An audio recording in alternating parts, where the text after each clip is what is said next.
Hello, everyone, and welcome to this Open Web Sandbox party for August. In this third edition, we're talking hot DAO summer, which means I hope you brought your sunglasses. Even if it's not summer where you're physically based, we're dealing with the very hot topic of DAOs. And so here with us today are a number of really exciting speakers. I'm Rebecca, one of the co-leads of the Open Web Sandbox, along with Sophia. And we are very excited to welcome you here today to this party. We're doing things a little differently this time. We wanted to keep you on your toes. And so today will feature a roundtable discussion about the very topic of DAOs. But before we get to that, we'd like to offer a little bit of an introduction to the Open Web Sandbox and who we are, because there's been a lot of new folks coming into the ecosystem, which has been exciting. So we'll start with that, and then we'll have following that, a little brief presentation about what is a DAO anyway, so that we can really dig deep and get into some of the concepts that maybe you've seen here and there throughout the NEAR-verse, and we're wondering what it was all about. And so with that, I'll pass it off to my co-lead, Sophia, to talk about who the OWS is. Yes, hello everyone. So you've probably seen me already. I'm Sophia, and I'm also a co-lead of Open Web Sandbox. And since we're hosting this event today, I would like to just briefly talk once again about who we are, what we do, how we do it, and why we're doing this. So just let me know if you can see my screen right now. Can you?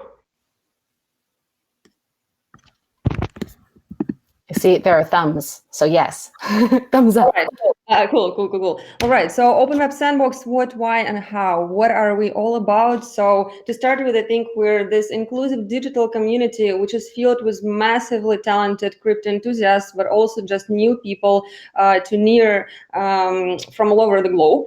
We're this accessible space where people are highly encouraged to play, earn, and learn by getting familiar with the projects. And we're also an important part of the NEAR ecosystem with the steadfast support from the NEAR core team. So what are we all about? Again, our mission is to provide the necessary guidance to the new people, but also financial support for those who want to start engaging with different projects, start supporting them, and probably eventually joining them as well.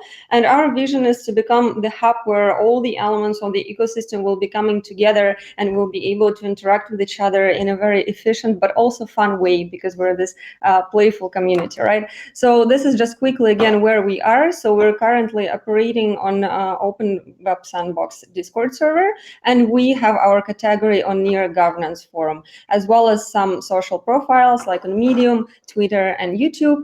So here is some information on how do we start in Open Web Sandbox that I'm going to skip for now, because all of this can be found in our Discord server.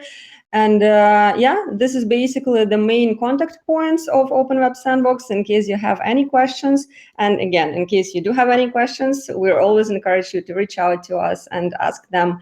We will try to do our best to respond as soon as we can.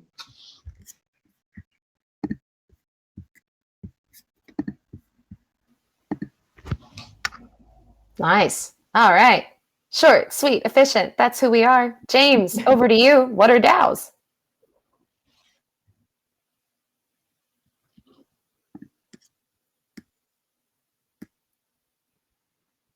So, can you see my screen now? There should be warm-up music.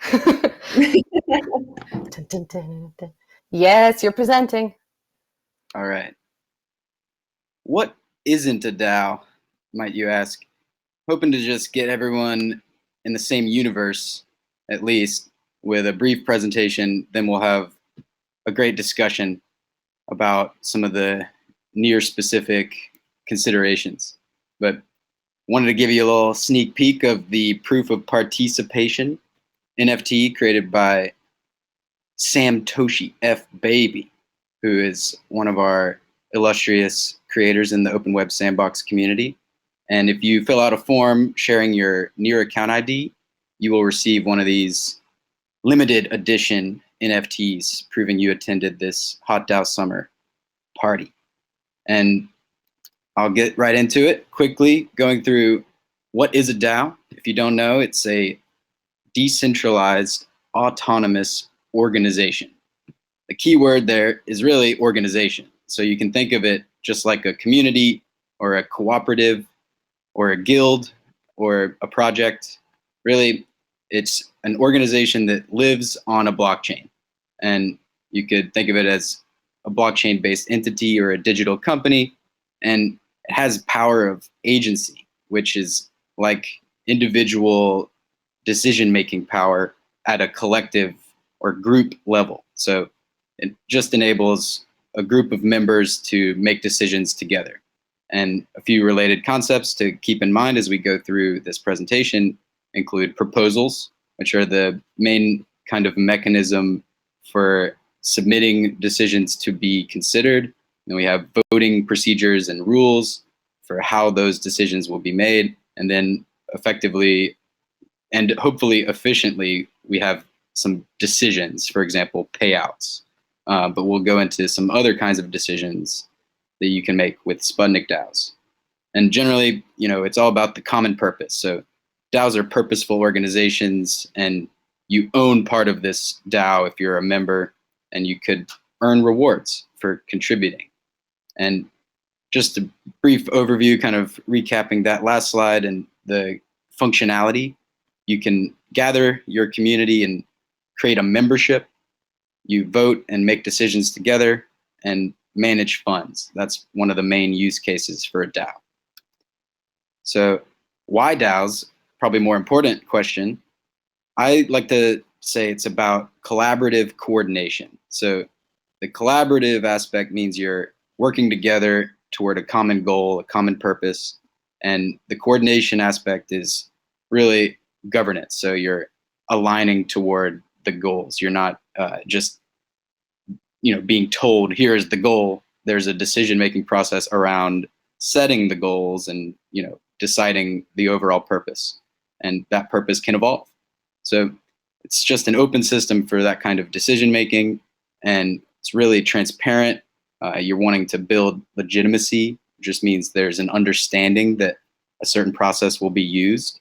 And DAOs enable built-in reporting, so there's accountability, and the ownership by the community is another big part of it. So it's all kinds of stakeholders participating in this organization. So you actually have an open system rather than just a closed group of employees or members of a club. It's really open to anybody who wants to join and contribute. And then finally, the responsible distribution aspect, this is really important because you need to have accountability for any decisions made, and empowering communities to make decisions requires greater accountability.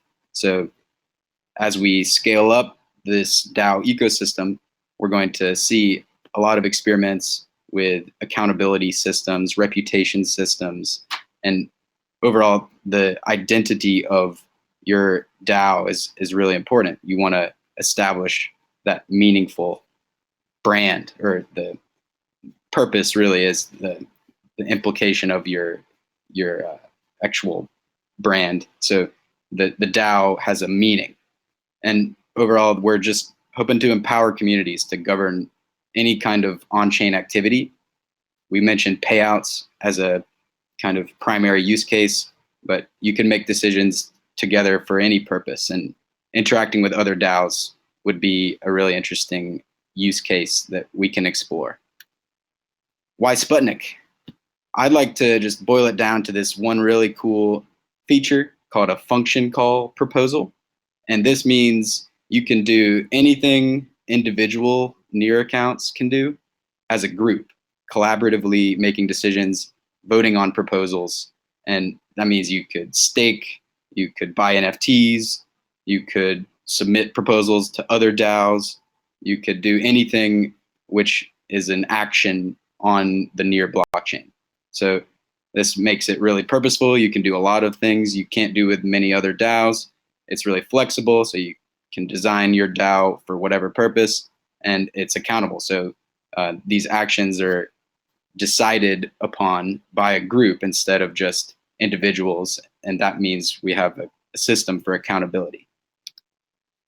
Another reason to think of DAOs as a really important structure in the NEAR ecosystem is our community fund uses DAOs for distributing our community resources. So the community fund is made for the community to decide how resources should be implemented across our ecosystem. And that's just one example of a use case for DAOs, but it's really important for ecosystem development and growth. We have to empower the community to make decisions. It can't be constrained within a small group of, authoritative decision makers. And so far, we've distributed about 550,000 NEAR through DAOs, and we have 187 DAOs. And you can see there's 328,000 NEAR locked in all of these DAOs. So that's the amount still available in the treasuries of each and every DAO. So across the 187 DAOs, there's a really solid amount of, $1.675 million dollars worth of NEAR. And then finally, what's next? We've got an exciting update for the new and improved interface, and the V2 Sputnik DAO contract will now be used through Astro, which is a platform designed to facilitate DAO creation and collaboration and coordination. So it's enabling these new features, including flexible role-based voting policies, stable tokens for payouts, and other tokens. Really, any token can be used in the V2. There's a polling system for not necessarily making active decisions, but signaling decisions. So kind of wanting to gauge opinions for whatever purpose. And then electing representatives. When you have these role-based voting policies, there can be a way to elect certain representatives with power and responsibility according to some delegated position. And then cross-DAO accountability. This is really crucial, having the ability to enable DAOs to join other DAOs, interacting with all of the other DAOs. That makes the DAO of DAOs really powerful, and that's part of the unique value of DAOs working together, not just isolated organizations in silos. But that's my presentation. Really appreciate your time, and I'm excited for this discussion. Please fill out the form to get your NFT and let us know any ideas or questions. But that's where I'll stop. Thank you, James, for really appreciate that. Yeah, that was so good. So good. I think, yeah, that was a good opener to our roundtable, I think. So we can start with the questions for the other guest speakers as well. And I think maybe before we dive deeper into the nitty-gritty of DAOs, that would be a good way to start with what actually DAO governance mean to you in general terms. So I would say, Aaron, maybe you would go first to share your perspective. Yeah, for sure. And first off, just appreciate being here. This is something I've been working on for. Can you hear me? Yes, now we can. It was a little delayed, but now we got you. Yeah, everyone please unmute on the panel so you can talk freely. All right, so I was just saying thanks for having me here. DAOs are something I've been working in and got interested in about a year ago.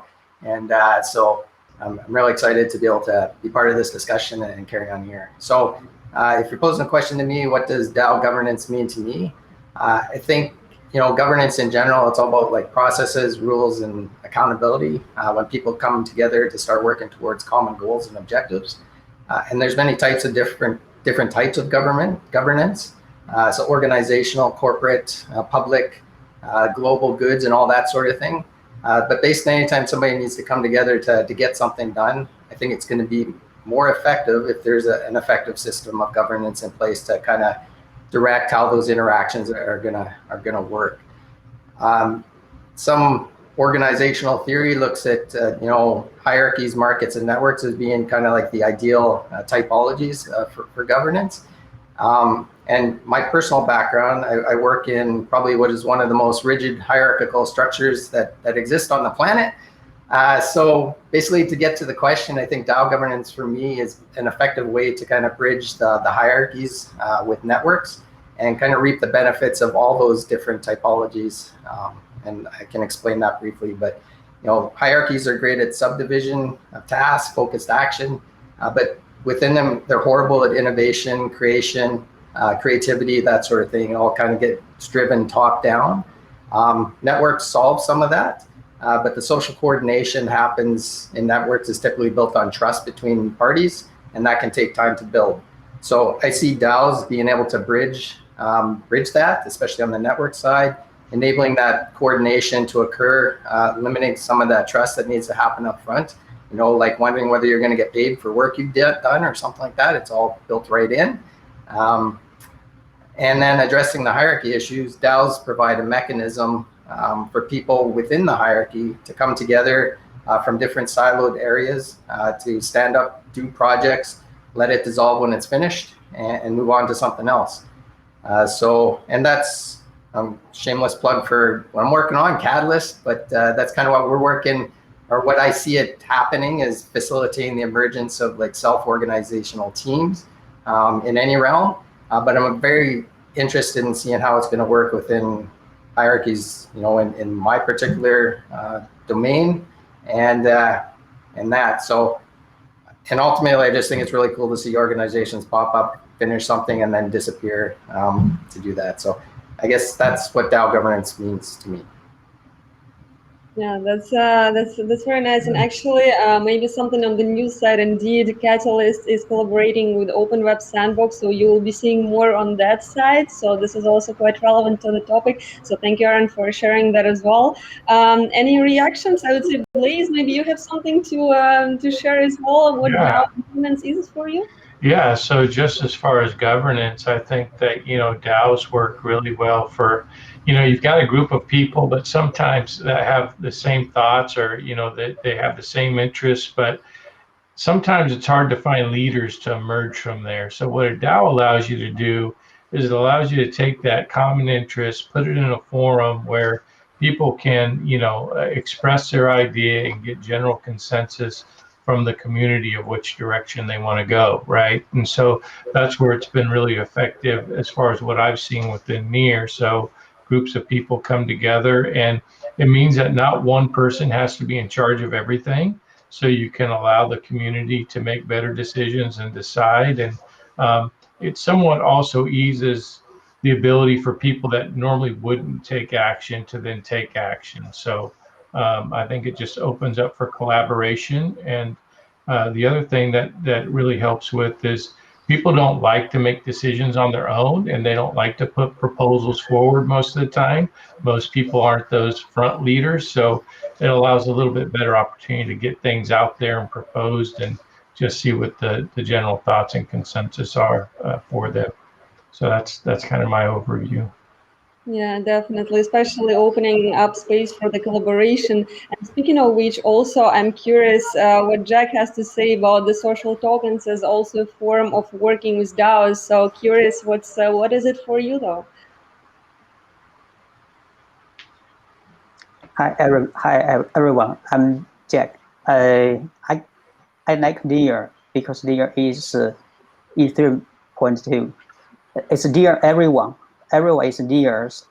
So NEAR is very important to me and the other people.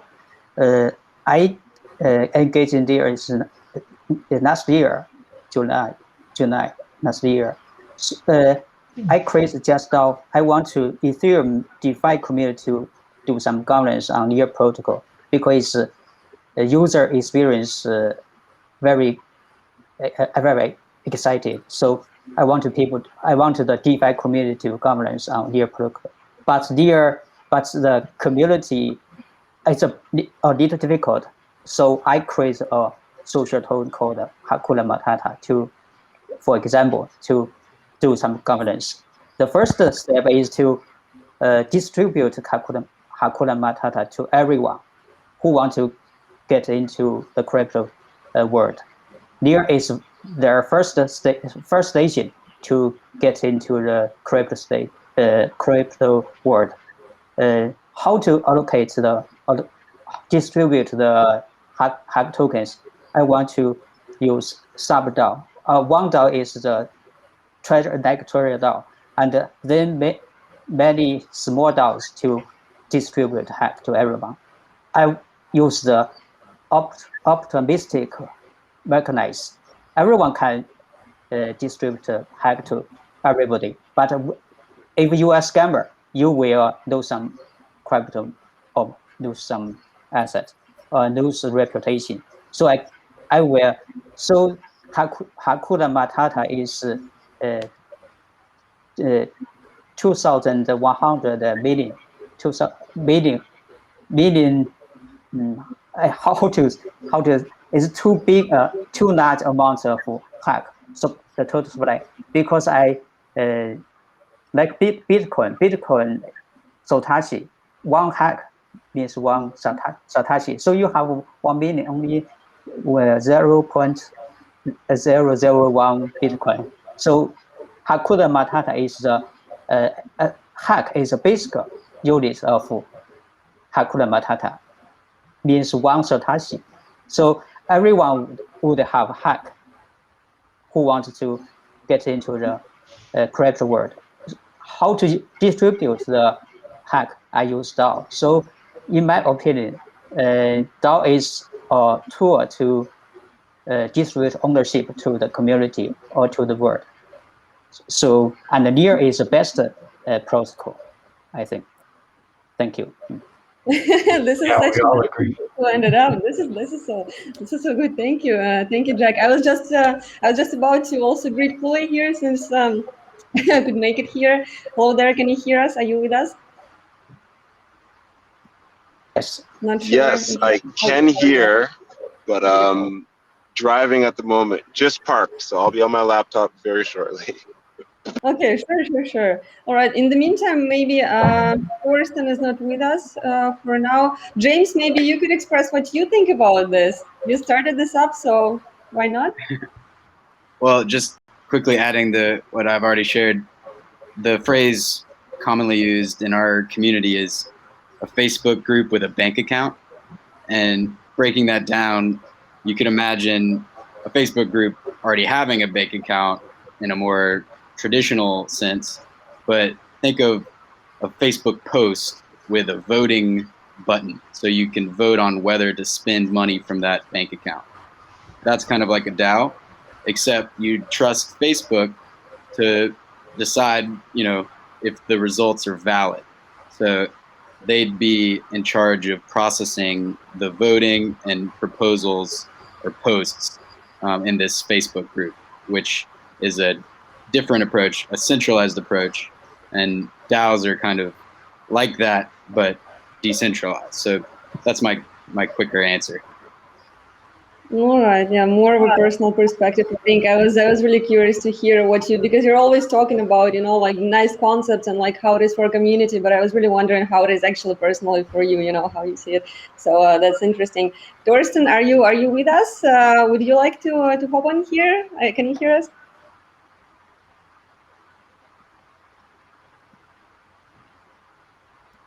Is that a no? I did have one more thing to add while maybe we're waiting for him to chime in. Yeah, one of the things that I think that DAOs have done is taken the ambiguity out of payments, right? So it used to be people would volunteer in the ecosystem and they wouldn't really know, am I going to get, compensated for this, or is this more of community work? So, and then sometimes someone would contribute to the community and, it would be something that time progressed and everyone forgot about it, and so there was no real incentive alignment. So I think it does two things. It brings payments for those contributions to the community to the forefront, and then it also helps with incentive alignment in that, if you have things that need to be done, you can put up a proposal and people can more visibly see those and then adopt them and get them done. So has those two benefits as well that I've seen working pretty well in the community. And then the last thing is governance for projects. So DAOs are being used quite a bit to govern projects, right? Where do we go? Which direction do we go? Which features do we launch? Do we give this airdrop? Things like that. So I think that governance around projects has been another good benefit I've seen coming out in your DAOs. Yeah, definitely. Any final thoughts on this question? What is DAO governance? Something that you guys, anyone has to add to this, or we move on to the next question? Good for now. Well, as I said before, maybe getting like more into the detail of this and coming more specifically to the NEAR ecosystem, we do see a lot of terms that are related to the governance and funding as well, such as DAO, community funds, Sputnik DAO, and sometimes people are, in my experience, are confused and they don't exactly know how to use them or what is the difference or like what is the benefit. So maybe you could just clarify like what are the opportunities out there for you as an average contributor, as an average community member, like what are the sources that you see useful for yourself and share that with public as well. James, you wanna go first? So I think it's a way to activate communities. If you're individual contributors, joining DAOs would be a great option. You can participate in the decision-making itself, or you can earn rewards from a DAO. You can contribute and then submit a proposal to get paid. So those are kind of the two main ways to use DAOs. You can join or you can propose a payout or some kind of action. Mm-hmm. And what is more specifically would be the difference between community fund and Sputnik DAO, very briefly? Yeah, so community fund is a certain amount of tokens which were set aside in the initial allocation of NEAR for the community to distribute. And NEAR Foundation has a grants program which is centralized, and that's necessary for the efficiency and the kind of quality or vetting process. But alongside the grants program, we have our decentralized community fund, which empowers the communities in our ecosystem to make decisions with DAOs. And what that means, you can leverage a DAO to receive funds and redistribute those funds to projects in our ecosystem. And that is our primary method for distributing the community fund as an ecosystem. Mm-hmm. So there's an example of Uniswap and their grants program, which is kind of a hot topic right now. So on the theme of Hot DAO Summer, they have a token-weighted voting process, which is kind of centralized, where if you own more Uni tokens, you have more say in the outcomes of their grants proposals. And the reason DAOs are really powerful and interesting is the plural nature of these DAOs. Instead of having just one DAO to distribute all of the grants, we actually have many DAOs which are empowered to do so. And they use independent custom voting policies, which are not necessarily plutocratic like the Uniswap grants program. And NEAR is a layer 1 protocol. Uniswap is a decentralized application on Ethereum. So if you look at Ethereum governance, it's mostly off-chain, and there is no Ethereum community fund. So NEAR Community Fund is a really unique opportunity because there's a tremendous amount of resources available for the community to be distributed by the community. Nice, nice. I have one very specific case of a catalyst again on my mind, and maybe Aaron, you can talk more about where you've been receiving funds for your projects and how was the journey so far. Yeah, for sure.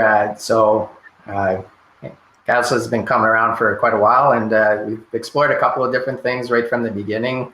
When guilds first started up, there was some guild rewards. Went from there to looking at grants and the various grant programs, and then trying to get things through the community fund. All those things kind of were pretty clunky at the start, and actually started and stopped a lot of times in order to get things going. But most recently, we hired a community integrations engineer to work with me to help push the project forward. And the process was fairly simple. I mean, you post a proposal up on the governance forum. I have a DAO set up in Sputnik in order to receive the funds. And once it gets the votes, the funds just automatically go and then they're distributed. So it definitely, from that perspective, greatly simplifies how a project can get things going and get the resources needed. Sometimes it's hard to find the actual developers and people to do it, but that comes with anything. So yeah, that's my perspective from a Catalyst point of view on it. But just if I may, just going back to something that James said there about plutocracy and the weighted voting or whatnot. I don't know if Uniswap has it. I haven't actually looked into it, but you know, one thing we're kind of based in the same sort of direction as we're building Catalyst out, where you're getting votes based on contribution to the fund, and then whoever's setting it up basically manages that with the members to make sure that they don't give away control of the fund if they want to keep it. Otherwise, they could decentralize it completely. But one mechanism for, you know, tempering some of that is like proxy voting or delegation, where you can, you know, give your shares to other people. And you know, in the wider perspective of decentralization, I'm not sure if we actually achieve a fully decentralized community ever, in that some people just don't want to participate, right? And they give their votes to other people. So power ultimately becomes centralized in those areas. But what DAOs does is it gives the option for communities to pursue that and be more decentralized and more collaborative and whatnot.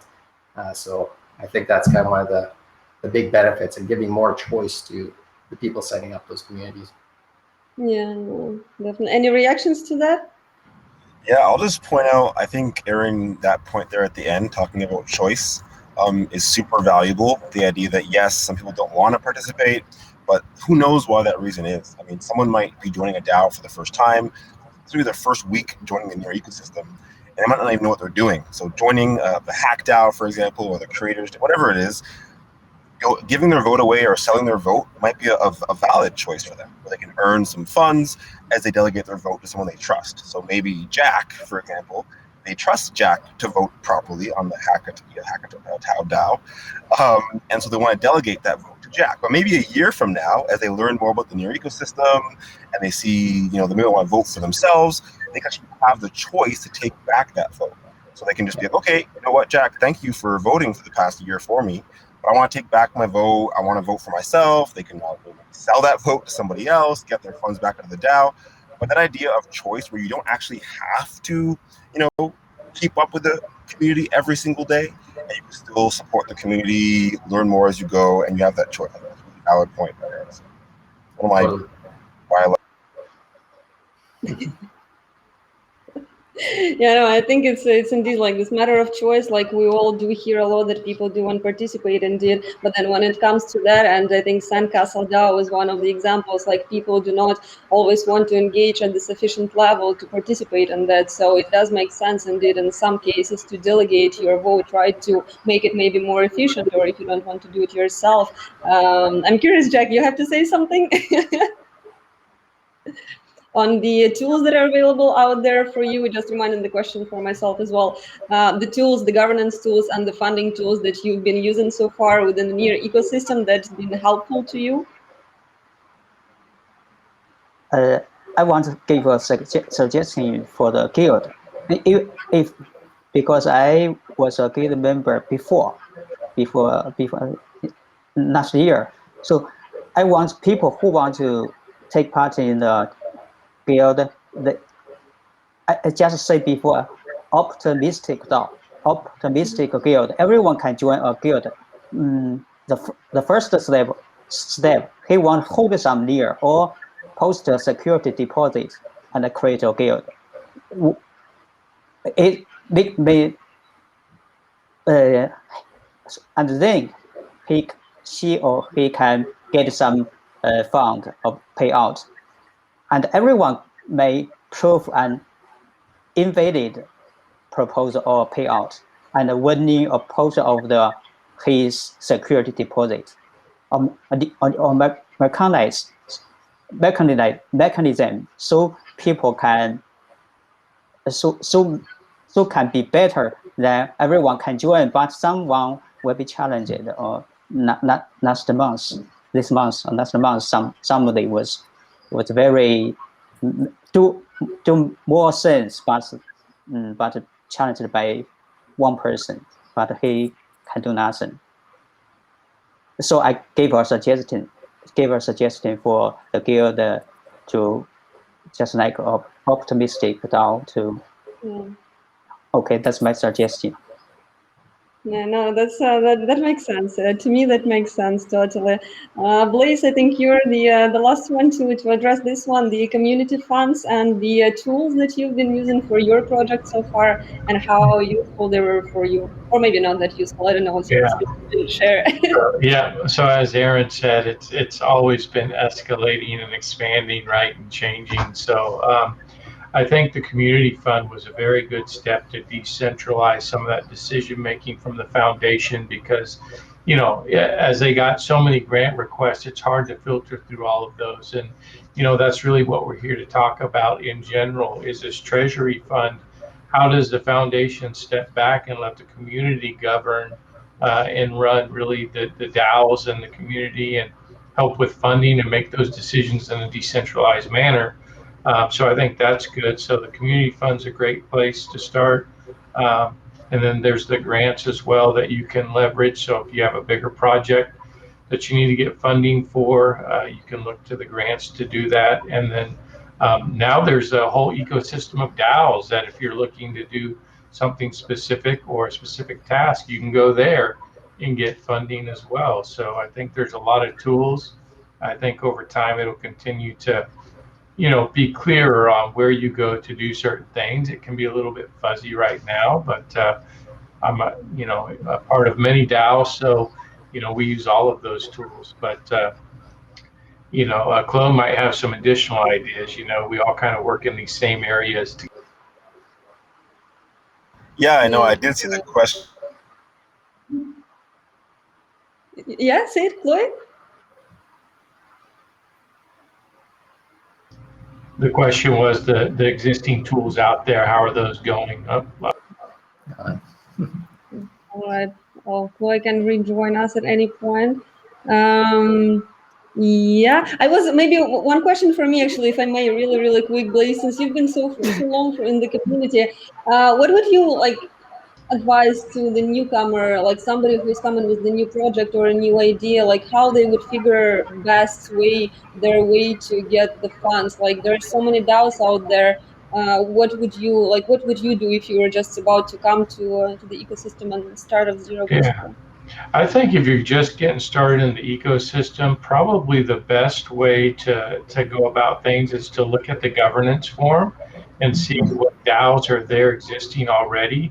And if you don't see a DAO really that met the needs or met the objective that you or mission you were trying to achieve, then go to the community fund next and submit a proposal to start a new guild and a new DAO, so that you can, you know, go through that process. And then if you have something that's more of an application or a longer term strategy, then that's where you want to look at the grants. You know, if you need a larger budget, then the grants are a good thing to go look at. So, but yeah, start with the governance form, look at the guilds that exist, see if you can find a home there. If not, then go to the community fund, create a proposal, and start a new guild.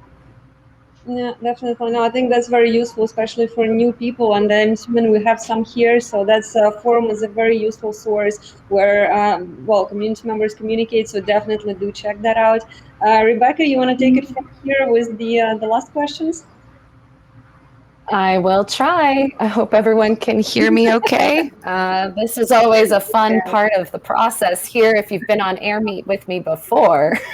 So let's keep this going, because there's a lot of really great conversational topics that have come up here. And I just want to tease out something that Blaze just said. There was a term used there, treasury fund. So this is another hot topic that's been unfolding on gov.near.org, also known as the Governance Forum, also known as Discourse. So the question for everyone here is, what is your vision as longstanding community members and as perhaps DAO advocates or DAOvocates, as it were? What is your vision for the NEAR Ecosystem Treasury DAO? How do you think it should be established? How should it operate? And how do we decide who should be on it? It's a big question, folks. So I'm going to throw it to start. I'm going in reverse order here, and maybe Chloe's audio issues are resolved and she hasn't had too much time to speak just yet. So Chloe, do you want to take a stab at that to start? I can attempt if you don't mind She repeating muted the question. automatically. That's a no. Just kidding. Eh? I think she needed you to repeat the question. That's what she said. That's fair. Well, you know what? Let's think on it. I'm going to throw it over instead. Henry, you're still unmuted. We're going in reverse order here for speakers. Okay. So, Blaze, Yeah. take it away if you please. Yeah, so as I kind of alluded to already, I mean, I think that this Mhm. Treasury DAO is really the mechanism that the foundation sees as them eliminating themselves as that central organization that makes all decisions around grants and transitioning that power back to the community. So I think that's the first thing, is transitioning that to the community.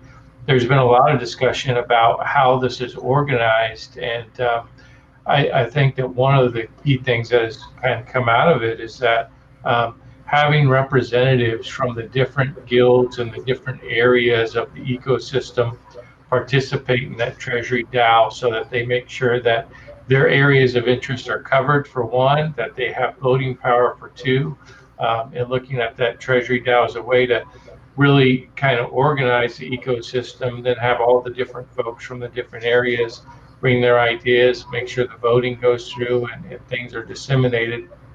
So I'm really interested in that, and it'd be good to get some of Aaron's thoughts, because he has a lot about this as well. But I think it's a great idea overall, and it's something, yeah, that's going to be great for the community.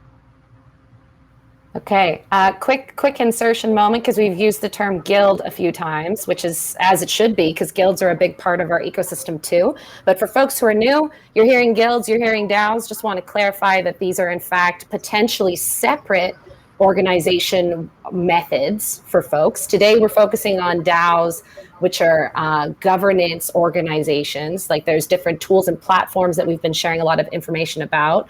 But we should also acknowledge that guilds also exist in this world, oftentimes in tandem with DAOs. So the guilds are meant to represent the community groups. So think of them as more of the, at present, off-chain structure of different groups that could result based on interests, based on geographical location, whatever those parameters are, where a bunch of people come together and say, we want to form a community group, we want to form our own community. That would be a guild.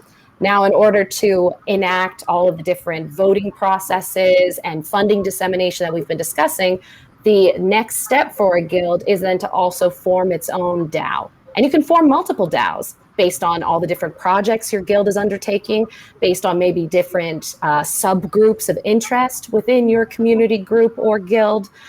So oftentimes you will see both exist in the same place simultaneously, but they do occupy slightly different reasons for existence in the NEAR ecosystem. And so with that in mind, over to you, Aaron, to talk a bit more about your vision and thoughts behind the NEAR Ecosystem Treasury DAO. All right. Yeah, cool. I agree with most of everything that Blaze has already kind of thrown out there. But, my thoughts are that, I kind of view it as a kind of almost like a startup in that we need this thing to get founded.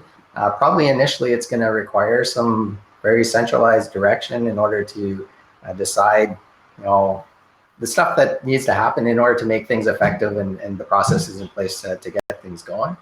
And then over time, and it's probably like many organizations, they start centralizing with this goal of decentralization over time, and then they can push it out to more of the community to take more of that stuff over. And that's basically how the foundation is kind of working right now. They're looking to decentralize things, right? So I think they're definitely going in the right direction with this.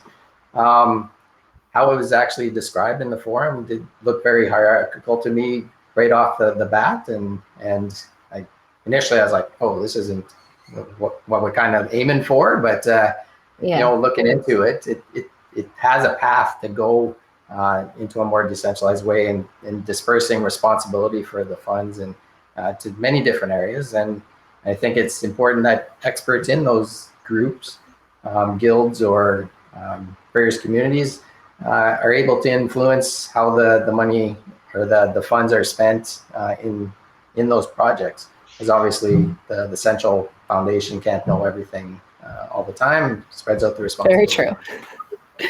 The last thing I'll just throw in there is that as this gets going, I think it's important to remember that, we've got Sputnik DAOs, we got Catalyst, we got Sputnik V2, and surely there's going to be other platforms that show up. So it's on us as we're building these things to make sure that we're talking at some point to, make sure we're all interoperable, at least on NEAR, and then eventually across the other chains or concurrently. Just to make sure people have, going back to choice again, that they have the choice to set up their community or their DAO the way they want to, using tools that are familiar and accessible to them, and experiment with all those things. So, I see it as a big experiment, and that has a lot of funds attached to it. So it's it'll be interesting as it goes along, I'm sure. But yeah, it's going to be interesting to see, in my mind, how it's initially set up with like the council or whoever's going to be doing it, because not everybody has the means to buy into something like that or whatnot. But it doesn't mean they should be excluded from having a say. So very well said. Thank you for that. And as we're talking about the future of DAOs, I just want to tease out a comment that Torsten put in the chat that unfortunately technical difficulties prevent him from saying aloud. See, he's saying he's looking forward to DAO native tokens and possibly information markets combined with DAO. And Chloe also chiming in, who also cannot speak aloud, and so I will speak for you, to say that, yeah, there's a lot that can be said there, because as we talk about funds and how funds relate to DAOs, and we're talking about a treasury DAO for the entire ecosystem, the ability to have DAO to DAO token liquidity, so users can kind of jump from DAO to DAO or community to community and sort of use and exchange more than NEAR, but actually a token that is native to that specific DAO. Would definitely be an interesting way of seeing what's possible from not only from a token holder governance seeding perspective, but then from a social token reputation building, credibility building perspective as well. And accountability is kind of key to all that. So Jack, hearing from you on Just DAO and the Hakuna Matata or hack token, you've been experimenting with some of this already in different capacities. James shared earlier that, of course, as we move into Sputnik DAO V2, Astro was thrown in there as well. Keep your eyes and ears open for more about that in the coming weeks. But Jack, as someone who's already playing with all of these different areas, what is your feedback and what are your thoughts also relating to the ecosystem Treasury DAO? I think Treasury DAO should not only focus on NEAR ecosystem, but also focus to all the crypto ecosystem, because NEAR is for all the blockchain technology. We must bring other projects, not only from NEAR, but also from Ethereum or Polygon or other chains. We need more entrepreneur or creator or artist we can invest. So my opinion is the most important of the trade DAO is invest in community, invest in other community. So the most important role of trade DAO is invest, and only 10% to focus on marketing or user increase is project is user. If NEAR is a big ecosystem for the crypto world. So my opinion is invest is the keywords. Treasury DAO is invest, not marketing. Marketing is the short term. Invest is long term. It's just want community creation to create some community DeFi community. NEAR is so small tribe, and Hakuna Matata is want to let people know what is crypto, how to use the wallet, what is NFT. I want people to know. That's my purpose, not only make money. So I draw some summer. Oh my gosh, it's amazing. Nice. Are you gonna mint that? So, Can you mint that? Yes, it's Hakuna Matata. So NFT, social token and let people know what is crypto. Not to make money. Make money is DeFi or farming, other things to make money or invest. But NEAR is the gas fee is so low, we can do everything. So NEAR is very important. My opinion is the Treasury DAO is invest, and the Hakuna Matata is just let people know what is crypto, what is NFT, what is DAO, how to interact with DAO to get some Hakuna Matata. That's hack. Oh, that's my okay. Perfect. I love how we got wisdom and a visual. Thank you. Okay, everyone keep an eye out for that new Hakuna Matata NFT. Drop your Mint-Base store or Pros or wherever that's going to end up, Jack, in the chat for people to find, okay? Because that is lovely. I like how we're getting scoops on knowledge, but then also visual things that people can own and buy later. That's speaking of marketing being short term. I don't know, Jack. I think you've got a good vision there.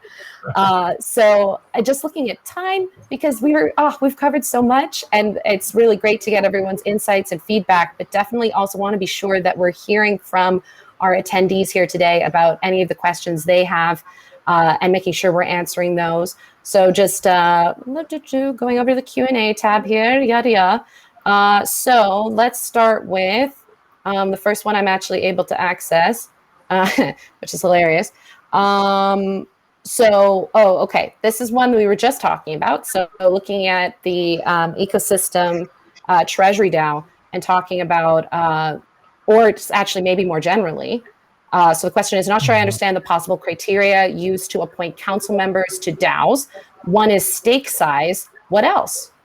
Whoever wants to take that, please go ahead. Sure, I can take it. So just basically the criteria depends on the community that you're looking at as far as appointing, council. It could be if you're an active member in a community, then they'll vote you into council. Or if you're, have a key contribution that maybe a community or a guild doesn't have, and you're bringing something to the table, that would be a way to get into council.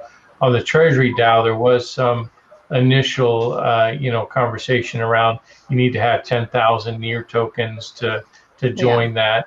That's not necessarily finalized, but it was definitely part of the initial conversation.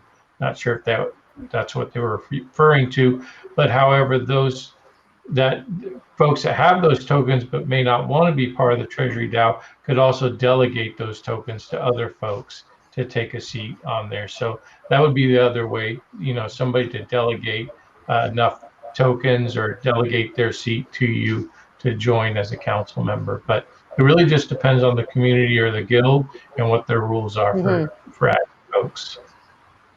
Okay, thank you, Blaze. Any brief insights from others here on the panel to that question? We can also move on. There are many. Yeah. Okay. Beautiful. So next one, and actually, I'm going to turn this over to James actually to start. And it is there any plans to integrate Sputnik with DeFi protocols?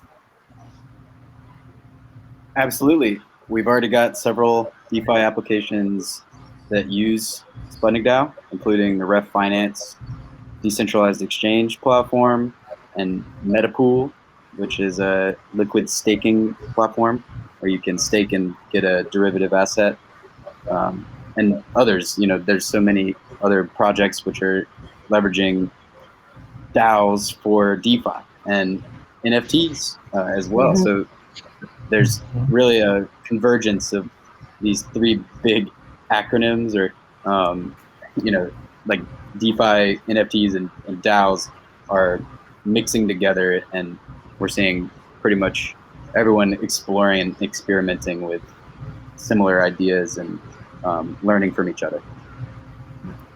Yeah, DeFi, decentralized finance. Keep that in your brains, everyone. We'll have something more about that later. But go ahead, Aaron. I was just going to jump in on that.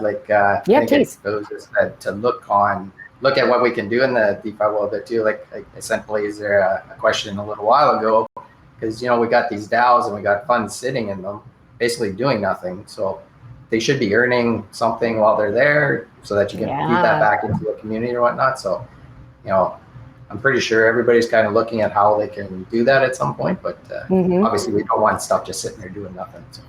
No. So Blaze, Cheddar Farm, could you give us a little bit of insight on that there and how that might relate to this topic? Well, yeah, I think so. Just on the topic in general, one of the ways that DeFi is going to integrate with DAOs is through governance, and that's voting with the tokens, right? So that's something that's planned, I think, for Refinance is to turn some voting over to the community.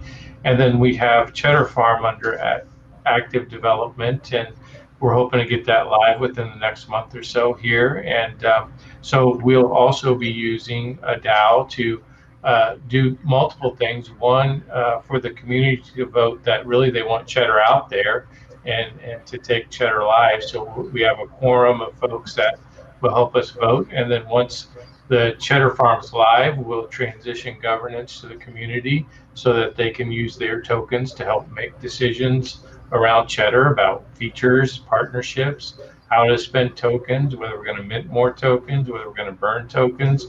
So I think you're going to see a natural progression of DAOs using those functions to really manage the project and the tokens overall. Cool, cool. Other thoughts, panelists?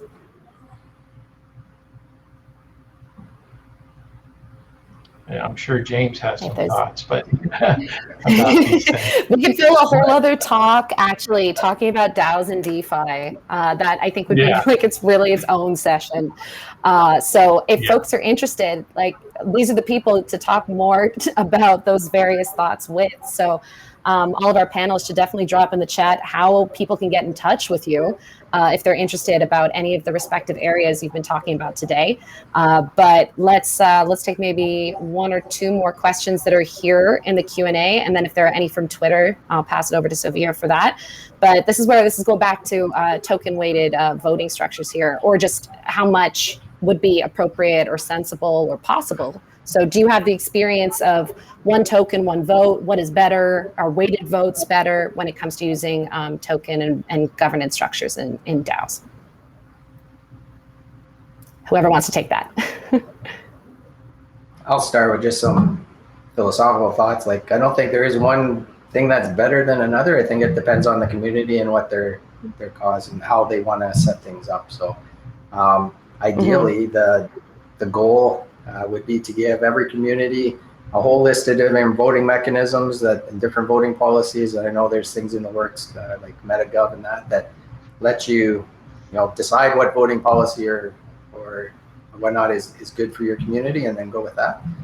So again, I'll just default to the fact that we need to make it easy for people and give them choice, and that's what determines what's best for their communities.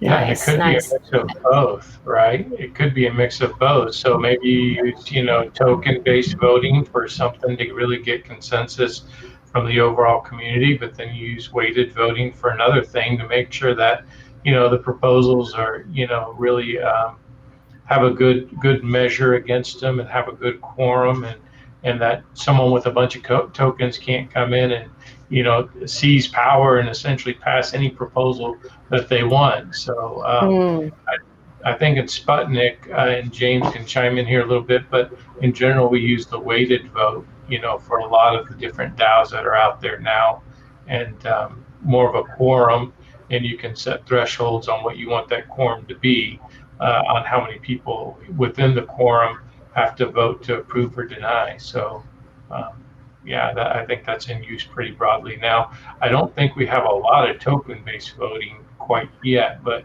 I think that is in a transition phase where more things will be coming with that. Yes, intriguing and also very accurate. Yes. Others want to jump in on the thoughts of weighted voting, token-based voting?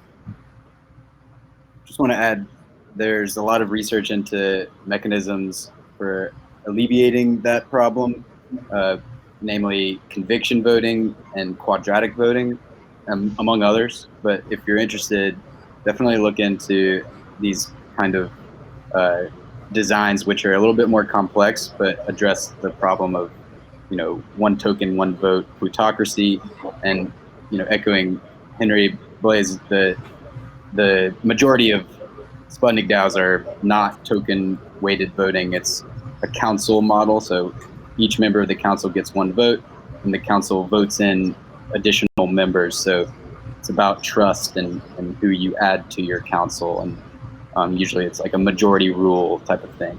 But you can have a threshold where anybody with a certain amount of tokens has a vote, but they don't get more votes if they have 10 times as many tokens. It's just like a threshold. So all kinds of experimental designs being tested, and we're just scratching the surface.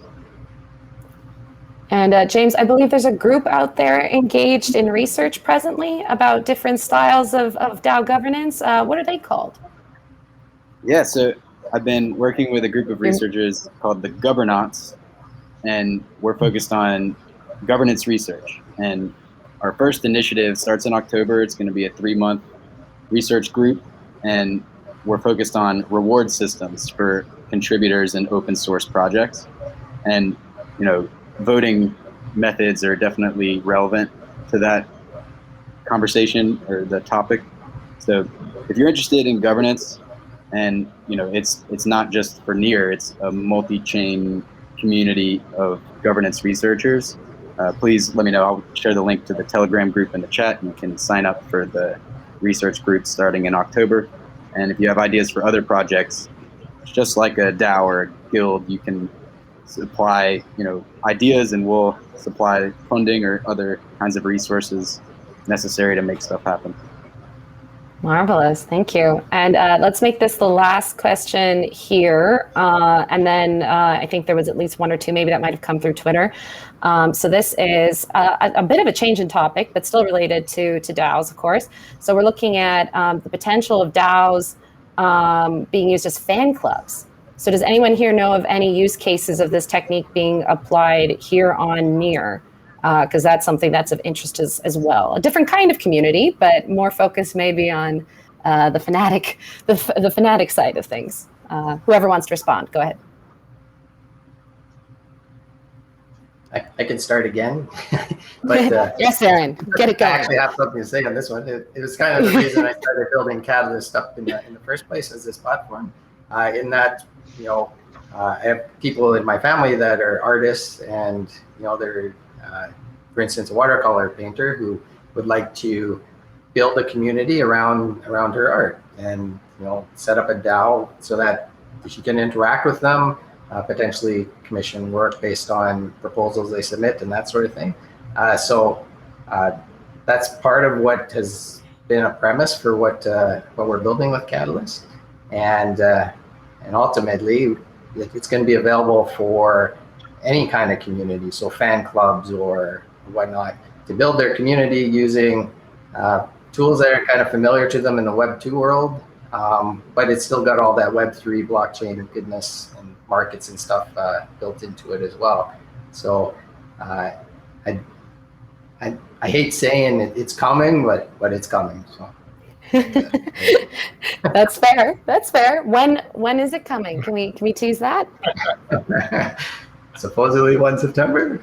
Yeah, that's right. That's right, everyone. And please, yes, and your answer to this question, if you don't have use cases on hand for fan clubs or anything like it, please let us know what exciting projects you're aware of involved in the realm of DAOs that are on the horizon, so folks can keep an eye out.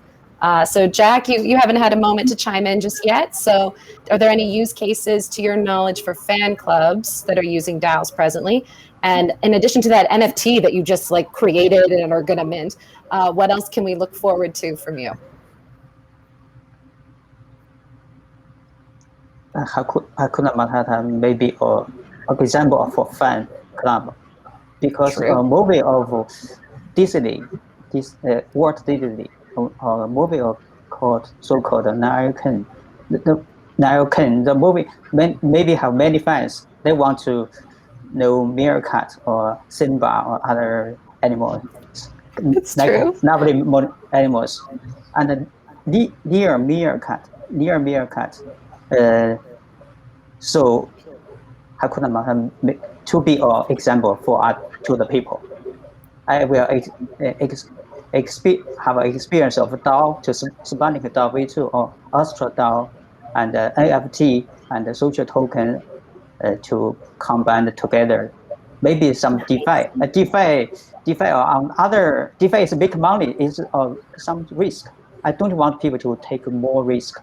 So NFT, DAO, and NFT and DAO not very risky. So people can join in to engage. So I will set an example. So maybe a little simple, but very interesting, maybe. Mm-hmm. Okay. That's fair. Yeah, if you're fans of Lion King, if you're fans of Disney, Yeah. Hakuna Matata is where it's at in our world right now. That is very valid. Blaze, anything to add as well about what's upcoming for you too, in addition to Cheddar, of course? Oh yeah. No, just we've got Cheddar in the pipeline, so we're hoping to get that out next month for sure, certain, and get that moving. We do have the Portal Guild that everybody may have seen, and a couple of folks here have helped with. So we just created a DAO for that, and we're looking for writers, editors, translators, curators to really help with that Portal Guild. There's a DAO set up. It's already been funded.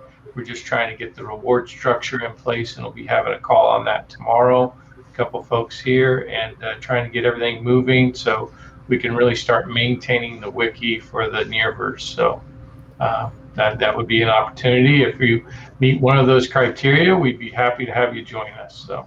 Perfect. Let's drop that link in the chat, if you please, so people can join that Telegram group. You can also see more information about how the Nearverse Portal Wiki Guild came to be on gov.near.org. Just look for one of the top posts called "Establishing Near Wiki," and you'll find them there. And it's really awesome that that's the power of leadership into DAO leadership. So a really great use case for that too. I'm also just, as maybe we move into, if there were any questions from Twitter to wrap up this portion, I'm then just going to kind of show on the screen some of this contact information that's filing in as we respond to that. So Sophia, anything else to ask there? Actually, the question that we had on Twitter was already shown up here, so we have this, but maybe just one last question, if I may. I'll show it on the stage. There we go. To finish up on a philosophical conceptual note, so from a functional and conceptual perspective, what would be the differences between smart contracts, decentralized apps, and DAOs? Anyone who wants to address that? Yeah. So smart contracts are just code that runs on a blockchain.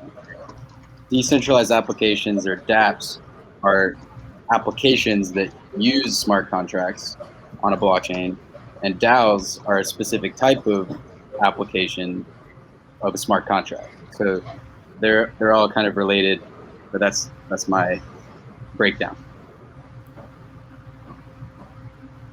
All right. Anything else to add, anyone?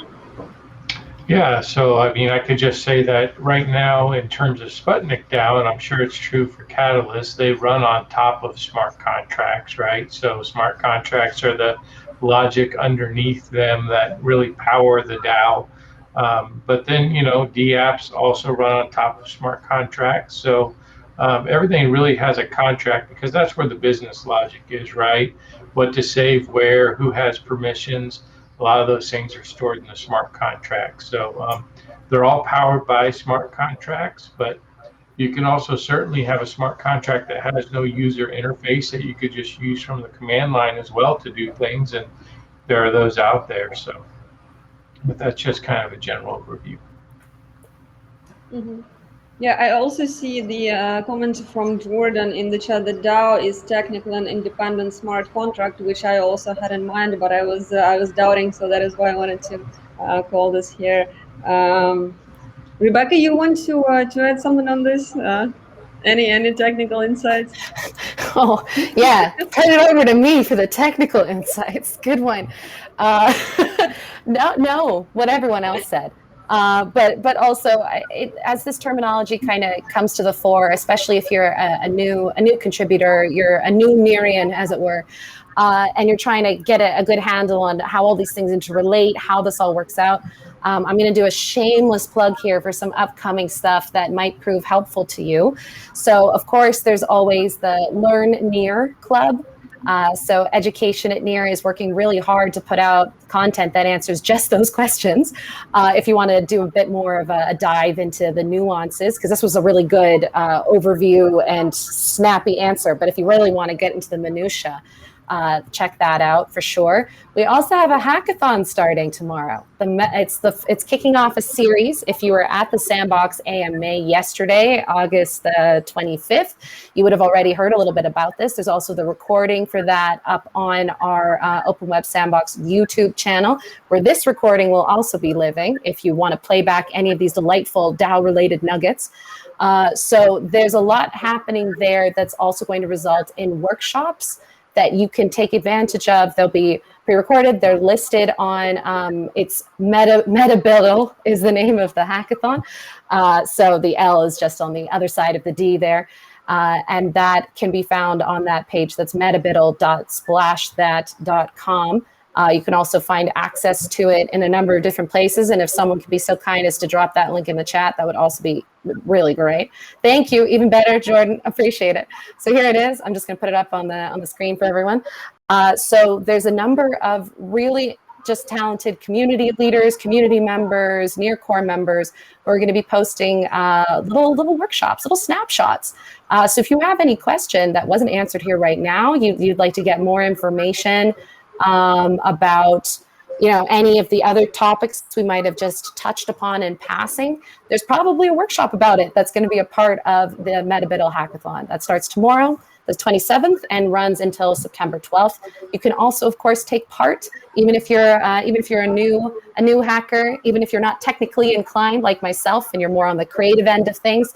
There's lots of ways in which you can get involved, and really a lot of this is very tactile. So the more you work at it, the more you learn, the more you build, the more you try, and in my case, often fail, the more you learn. And that's the whole point when we want to provide these tools that empower everyone, not only to learn, but to contribute, to grow here in a DAO structure, and whatever way makes sense for you. So that's my contribution.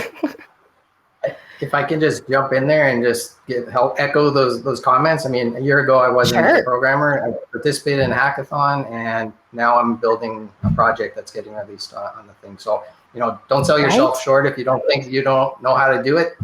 NEAR is awesome to learn on, and the community is incredible to answer any questions and get stuff done. So absolutely, I very much encourage you to try it if you want to.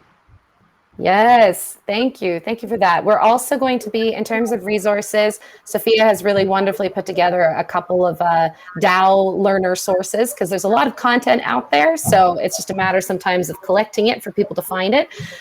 So those will also be available to folks. I think we're also planning on dropping it in the Open Web Sandbox Discord, so that you can have a way of learning more just on your own, or feel free to ask questions all the time to any of us here, and especially in the sandbox, because that's what we're all about.